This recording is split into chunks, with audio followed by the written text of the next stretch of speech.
हाय। ये वीडियो उन लोगों के लिए बिल्कुल नहीं है जिनका चाइल्डहुड बहुत हैप्पी था और जिनके पेरेंट्स इमोशनली अवेलेबल थे। Please skip this because it is disturbing and triggering. Okay, I tell you the story of narcissistic mothers. अब हम बोलेंगे कि यार इंडिया में तो पूजा जाता है लिटरली मदर्स को। ओवरऑल भी बहुत अच्छा रिगार्ड दिया जाता है मदर्स को, जो देना भी चाहिए, right? It is the highest position. But उन बच्चों का क्या, जो बच्चे अपनी मदर से इमोशनली अब्यूज़ हुए हों थ्रू आउट देयर चाइल्डहुड, उन बच्चों का क्या? मैं उन बच्चों के लिए बात करूँगी।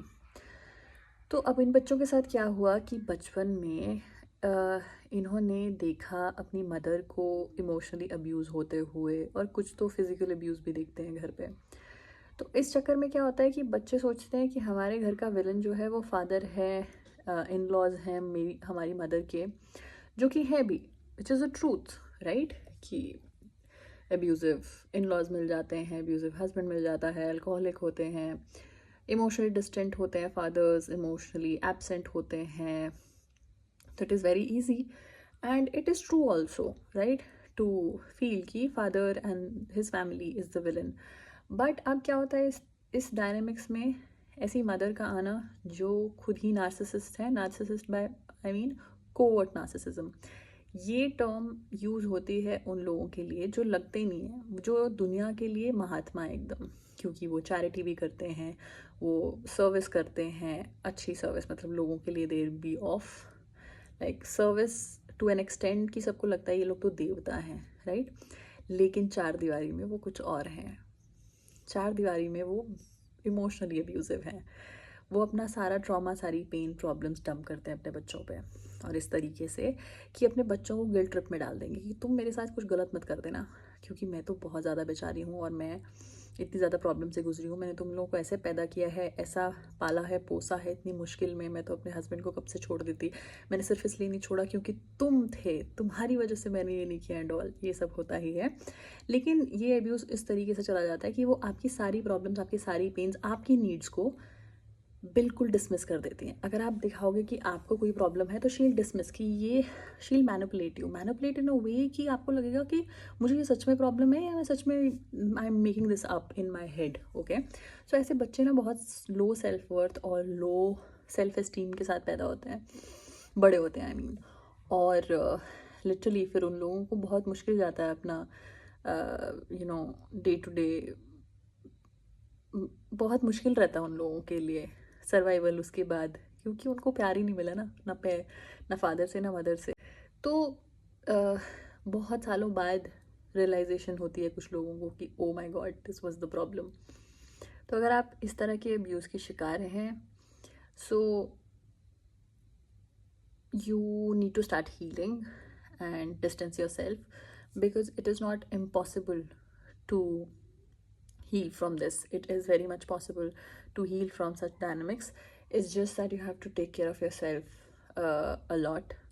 आपको अपनी सेल्फ एस्टीम पे काम करना है। सबसे पहले तो आपको थेरेपी में जाना है, which is the prime thing that you need to do, because ये ट्रॉमा बहुत डीप रन करता है, ये बहुत कॉम्प्लेक्स फैमिली डायनामिक्स है। So you need to be very very careful and take care of yourself, because I'm really sorry, this is too much to handle for a child, too much to handle for an adult. और ये जब तक चीज़ें समझ नहीं आती तब तक बहुत कुछ ख़राब हो गया होता है, और बहुत मुश्किल होता है लाइफ ऐसे बिताना। आपकी गलती नहीं है, आपकी गलती नहीं है, लेकिन I am so sorry, it all just happened, but you will come out of it stronger, and there is light at the end of this tunnel. So no need to worry, easier said than done. You can heal yourself, that's all I have to say. You can heal yourself with right guidance, and you have to heal from this, because you need to end this cycle. This cycle ends with you. Don't take it forward, guys, it is too painful. Don't take it forward. अब मैं आपको ये बताऊंगी कि जब आप इस सारे डायनामिक्स को समझ जाते हो और अपने आप को हील कर लेते हो to some extent, right? Healing journey तो लाइफ लॉन्ग रहती है, लेकिन टू सम एक्सटेंट आप इतनी अपनी सेल्फ इस्टीम बिल्ड कर लेते हो कि now you can stand for yourself. आप खड़े हो सकते हो eye to eye with your abuser, right? And you can tell them in their face कि अब नहीं होगा बॉस, अब नहीं चल पाएगा तुम्हारा manipulation. Now I know my self more than you know me, because मैं तो बच्चा था या बच्ची थी जब आपने मुझे अब्यूज़ किया इमोशनली, आपने मुझे मैनिपुलेट करना शुरू किया इमोशनली, बिकॉज आप मुझसे ज़्यादा जानते थे ना उस टाइम पे। लेकिन आपने उस चीज़ का फ़ायदा उठाया, मेरे भोलेपन का, मेरी इनोसेंस का, मेरी नाइविटी। मुझे पता ही नहीं था ना, बच्चे तो बच्चे यार, बच्चों को क्या पता है, ठीक है? तो अगर बच्चे कभी सोच भी नहीं सकते कि वो इमोशनली अब्यूज़ हो सकते हैं अपनी मदर से, कभी नहीं सोच सकते ऐसा। वो बड़े हो जाएंगे, बूढ़े हो जाएंगे, तब भी ये चीज़ सोचना ना कि वो अपनी मदर से अब्यूज़ हो गए होंगे, ये बहुत हार्ट ब्रेकिंग है भाई। ये रियलिटी थी एक, राइट? रियलिटी थी कि I am protected and loved by my family. और उन्होंने सारी उम्र, सारे बचपन ये सोचा कि कोई और था विलन फैमिली में।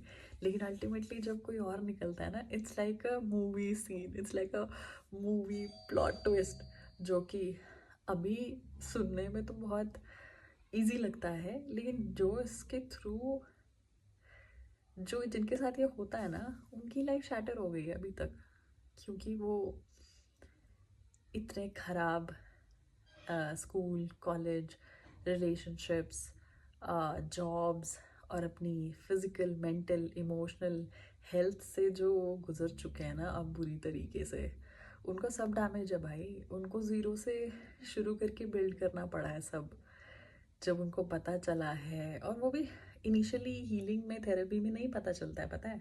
क्योंकि आप तो हील करने जाते हो, शुरू आप कुछ और चीज़ से करते हो, शायद आप मेंटल हेल्थ से शुरू करोगे कि हाँ मुझसे आजकल काम नहीं हो रहा, ये नहीं हो रहा, वो नहीं हो रहा, या कुछ है। और वो निकलता इतना डीप है ना थेरेपी में तो लोग पूछते हैं ना कि क्या होता है थेरेपी में ऐसा। थेरेपी में इतनी डार्क डीपेस्ट सीक्रेट्स निकलेंगे आपके अंदर से कि आपको लगेगा ओ माय गॉड, मैं पहले क्यों नहीं आया थेरेपी में या आई थेरेपी में। It's just that love.